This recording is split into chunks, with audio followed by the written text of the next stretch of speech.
I call the Honourable Leader of the Opposition. I present the Marriage Amendment, Marriage Equality Bill 2015 and the explanatory memorandum.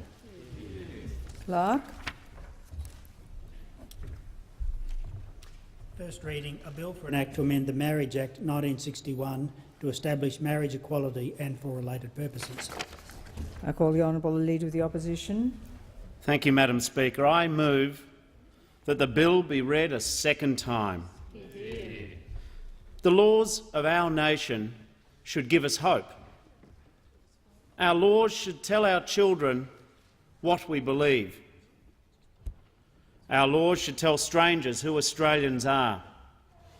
Our laws should be a mirror, reflecting our great and generous country and our free, inclusive society. And our parliament should be a place where we make things happen, rather than sit back and let them happen. On marriage equality for too long, we in this parliament have been following, not leading. It is within our power to change this. This parliament can change a law that no longer describes modern Australia and pass a law of which we can all be proud. Let us delay no more. Let us embrace a definition of marriage that respects, values and includes every Australian. Let us declare in the House of the Australian people, it is time. The right time to make marriage equality a reality. This is a moment bigger than politics. This moment does not distract the nation. It complements our hopes for the future. I know that all members of parliament will engage in a respectful and a considered debate, and I hope we'll be able to exercise a free vote.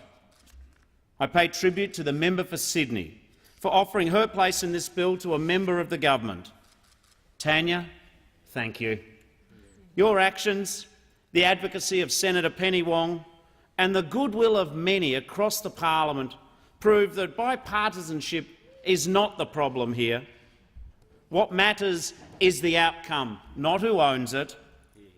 Madam Speaker, for decades the march to equality has been led by remarkable Australians from every part of our country and all walks of life. Governments from both sides of politics have delivered real progress too. The Fraser government passed Whitlam Law, decriminalising homosexuality in the Commonwealth territories, following Don Dunstan's lead in South Australia. Paul Keating lifted the ban on Australians who identified as gay serving in our military. The Rudd and Gillard governments removed discrimination against same-sex couples from more than 80 laws. In Victoria, the Napthine government expunged the records of people who were charged under long-repealed homosexuality offences. Changing the Marriage Act is the next overdue step in the path to true equality. Madam Speaker, I'm a twin. It's a special thing growing up.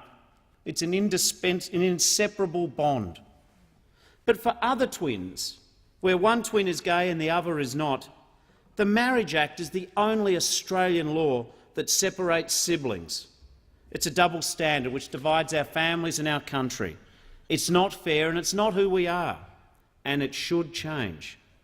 Currently, marriage is defined as the union of a man and a woman. Those 8 words maintain a fiction that any other relationship is somehow inferior. Our legislation proposes a new definition, the union of 2 people, and it allows celebrants the choice of referring to partners as well as husband and wife. To some this may seem a small gesture.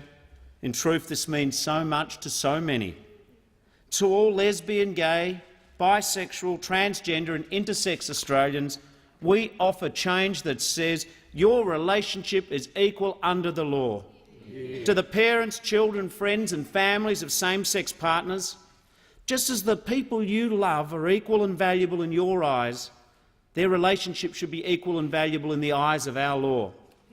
To same-sex couples, we offer the right to celebrate your love with a public measure of devotion, marriage. When someone has found not just another person they can live with, but a person they can't live without, then they should have the same right to the true qualities of a bond that runs deeper than any law, the same joy and sacrifice, the same care and compassion, the same rights and responsibilities. And we say to all young gay people, we are proud of you for who you are. You belong. We say to you, you have the right to the same hopes, dreams and opportunities as every other Australian, including the right to marry the person you love. In removing discrimination from our country's laws, we strive to eliminate prejudice from our people's lives. Let us be honest. Casual unthinking, discrimination and deliberate malicious homophobia alike are still far too common in our conversations, in our schoolyards, our workplaces and our sporting clubs, and even occasionally our parliament too. This affects community, neighbourliness, harmony and mental health in our cities and our regions, especially in the bush, where physical remoteness can aggravate a sense of isolation.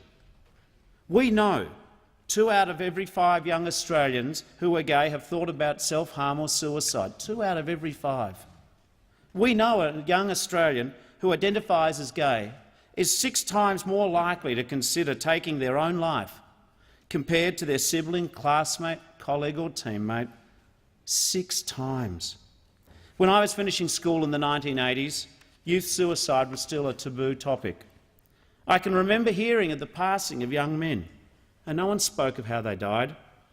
I can close my eyes and see their faces again, forever young.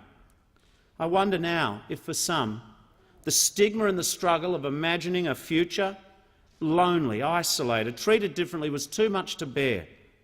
Marriage equality says to young people who identify as gay, you are never alone, you belong.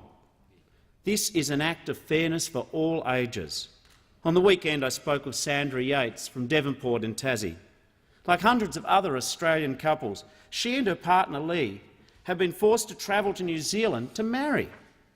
Sandra and Lee had hoped to marry at home, surrounded by friends and family. But Lee is terminally ill. She's been told she only has weeks to live. Their community raised money to fund their trip and fulfil their dream. They're thrilled to be married and sad it couldn't happen here in the country they love. Lee's voice should be heard in this place today.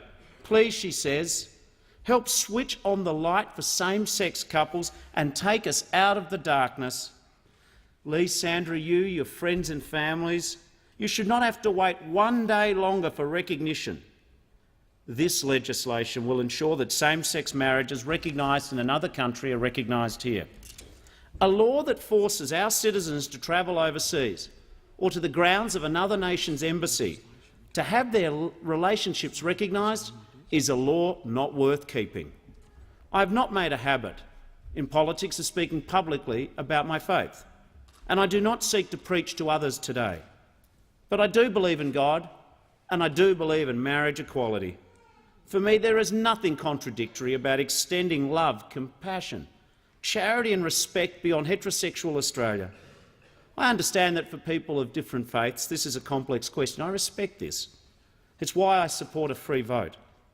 It's why this legislation makes it clear that no minister of religion can be compelled or is obliged to conduct a particular marriage, including one where 2 people are of the same sex.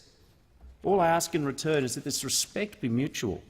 Just as churches, mosques, temples and synagogues of all faiths and traditions will be free to choose if they consecrate same-sex marriages, let the same respect allow Australians to freely choose who they marry without vilification or judgment. So often in our history, Australia has led the world in social and economic progress. The right to vote, pensions, the 8-hour day, our healthcare and superannuation systems amongst the best in the world. But on marriage equality we've fallen behind. Like so many Australians, 2 Sunday mornings ago, when I first heard the news of the result of the Irish referendum, I thought, if the Irish can do it, why can't we? How can Ireland, New Zealand, 37 US states, England, Scotland, South Africa, Canada, Brazil, Iceland and Uruguay, how can they all be ahead of us? 20 countries have already recognised the merit of marriage equality. I am confident Australia will. I don't want us to wait any longer. We cannot assume this change is inevitable. We cannot imagine it will just happen. We, the 44th Parliament, have to step up to rise to the moment. Today is neither the beginning nor the end of the journey to marriage equality, but I hope with goodwill on all sides, with cooperation and respect for one another, this can be a historic step forward. Given a free vote, I believe this Parliament is ready for the definition of marriage which reflects the modern, inclusive and egalitarian Australia that we love. We are ready to be as generous and kind-spirited as the Australian people who trust us. Millions of Australians have waited long enough for this act of justice and inclusion. The opportunity of a generation is here before us now. The moment is here. Let this law reflect the nation we want to see in the mirror: generous, smart, modern, diverse, and above all, equal. Let's switch on the light. Let's make 2015 the year when Australians embrace marriage equality. Let's make it happen together. It is time. Yeah. Is the motion seconded? Is the motion seconded? I call the honourable member for Sydney. I'm delighted to second the bill.